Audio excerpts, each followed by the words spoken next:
The Kansas City Chiefs had won the game in one of the coolest ways you could ever see any team win the game. Travis Kelce lateraling back to Kadarius Toney.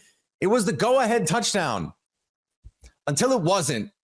An offensive offsides penalty negated the game winner. The Chiefs unable to convert a 4th and 15. Patrick Mahomes, as hot as I have ever seen him after the game, and the Chiefs lose to the Bills 20-17. Ryan Tracy from Locked On Chiefs joins me now. And Ryan, a lot to dig into from this game, but let's start with just the play on the field, absent the penalties and the discussions after the game, all those things. What is not clicking right now with this Chiefs offense? Because this is now we're 13 games into this thing. It is. The thing that's not clicking is this wide receiver room.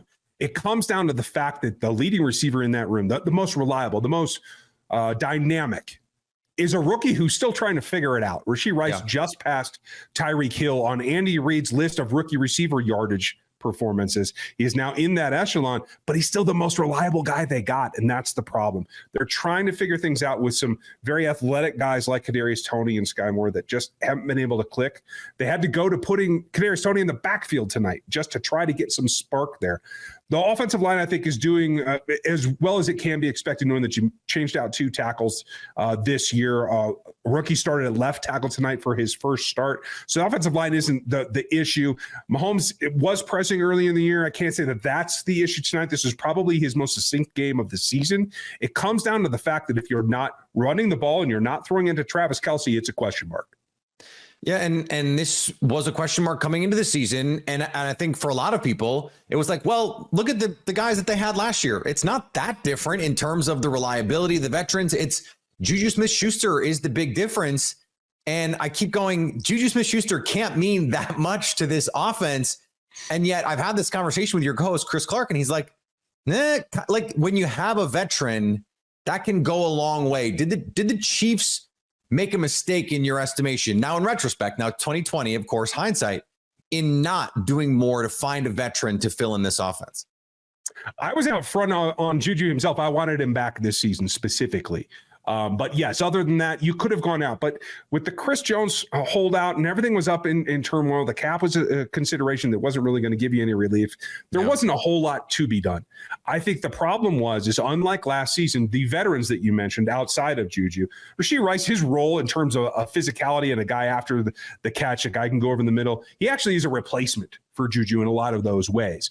The difference is the downfield stretch that you had in Justin Watson and MVS turned drastically south is probably the best way I can put it for a PG-rated show like this.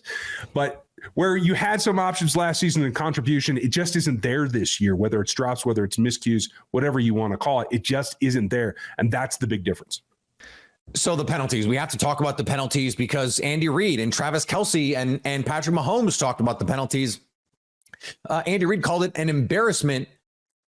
He was offside. Like, I don't know what else to say. He was off. Like, Kadarius Toney was offside on that last play. What do you make of all of this discussion after the game? Because to me, Ryan, it sounds like a team that knows that things are a little bit of a mess and they're holding on to this one thing because they're sort of like, I don't know how to fix this. Like, what else do we do at this point? And that's a fair assumption from outside the building. I can understand how you would get to that point. Here's the situation that we found from the pool report after the case with the officiating crew, and that is that Kadarius Toney asked for the check. It was not given an answer. So the play lit off without having been confirmed whether he was or wasn't, and that is a ritual within this league that is generally accepted to be, if you ask, you will be told, and you will have a chance to realign, and that didn't happen. Now, that is a post-fact excuse. That's fair. At the end of the day, your foot's the one on the line, and you ought to know where you are. And if you have to back up a foot off of the ball, you're still going to be able to run your route. And in particular, in this particular play, you had all the room you needed. It was not a concern. So, yes, you are responsible for your own alignment, but there is also this extenuating circumstance. The difference was that we've never seen Patrick Mahomes that hot, and you are absolutely right there.